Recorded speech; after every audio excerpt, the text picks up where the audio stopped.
हमें भगवान से किस तरह प्रार्थना करनी चाहिए?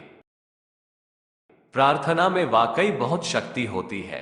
अगर आप इसके जरिए अपनी मनोकामना की पूर्ति चाहते हैं तो जरूरी है कि प्रार्थना को सही तरीके से करें।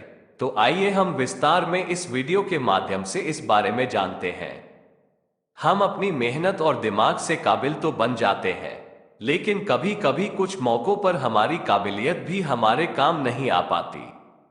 ये ऐसे मौके होते हैं जब कुछ घटनाओं पर हमारा जोर नहीं चलता। इसी को हम अपनी जुबान में बुरा दौर कहते हैं, और इंसान की फितरत ही ऐसी है कि बुरे दौर में ही उसे ईश्वर की याद आती है। तब वो उनकी शरण जाकर उनसे अपनी कामना पूर्ति की प्रार्थना करने लगता है। लेकिन एक बात आपने जरूर मानी होगी कि ईश्वर सभी की प्रार्थना भी नहीं सुनता है। अगर आप चाहते हैं कि आपकी पुकार भगवान तक पहुंचे, तो आपको प्रार्थना करने के सही तरीके के बारे में पता होना चाहिए। प्रार्थना का अर्थ क्या होता है, हम आपको बताते हैं। ईश्वर से अपने दिल की बात कहना ही प्रार्थना है। इससे व्यक्ति अपने या दूसरों की इच्छा पूर्ति का प्रयास करता है। वैसे तंत्र, मंत्र, ध्यान और जाप भी प्रार्थना का ही एक रूप है। प्रार्थना एक स्तर पर काम करती है और इसकी वजह से प्रकृति में आपके अनुरूप बदलाव आते हैं। कोई प्रार्थना एक साथ कई लोग करें तो वह ज्यादा प्रभावशाली होती है। एक साथ प्रार्थना करने पर प्रकृति में तेजी से बदलाव होता है। प्रार्थना एक ऐसी शक्ति होती है जिसे करने से मनुष्य के अंदर एक आस जागृत होती है, और उस आस के जरिए मनुष्य का भगवान के प्रति विश्वास भी जागृत होता है, जिससे वह मनुष्य अपने मन की बात भगवान से प्रार्थना के रूप में कहता है। लेकिन प्रार्थना करने के कुछ नियम होते हैं जो हम आज आपको बताते हैं। सही तरीके से की गई प्रार्थना जीवन में चमत्कारी बदलाव लाती है। प्रार्थना को इस प्रकार से करना चाहिए। प्रार्थना करने का एक तरीका होता है जिससे आपकी प्रार्थना आपके इष्ट स्वीकार करे। इसके लिए कुछ नियमों के साथ प्रार्थना करनी चाहिए। जाने इस नियमों के बारे में।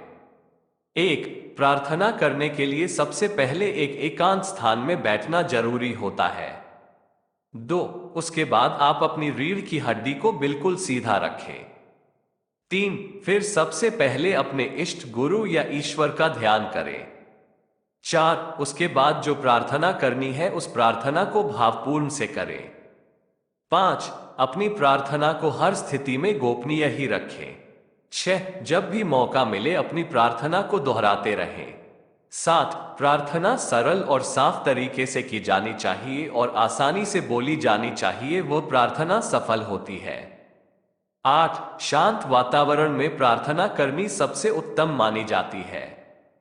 9. खास तौर पर मध्य रात्रि में प्रार्थना जल्दी स्वीकार हो जाती है।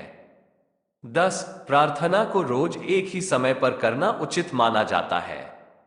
11. अगर दूसरे के बारे में प्रार्थना करते हैं तो उनके बारे में पहले सोचे फिर प्रार्थना करें।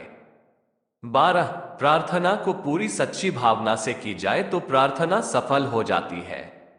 13. परंतु याद रहे, दूसरों के नुकसान के उद्देश्य से की जाने वाली प्रार्थना को गलत माना जाता है।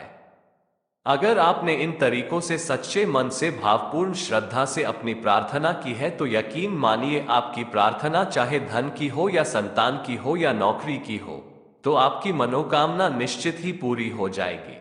दोस्तों, हम भगवान से यही कामना करते हैं कि आप और आपका परिवार हमेशा खुश रहे, और हम आपसे सिर्फ इतना चाहते हैं कि आप प्लीज हमारे इस चैनल को सब्सक्राइब कर दें और बेल आइकन को जरूर दबा दें, जिससे हमारी वीडियो आप तक सबसे पहले पहुंच सके।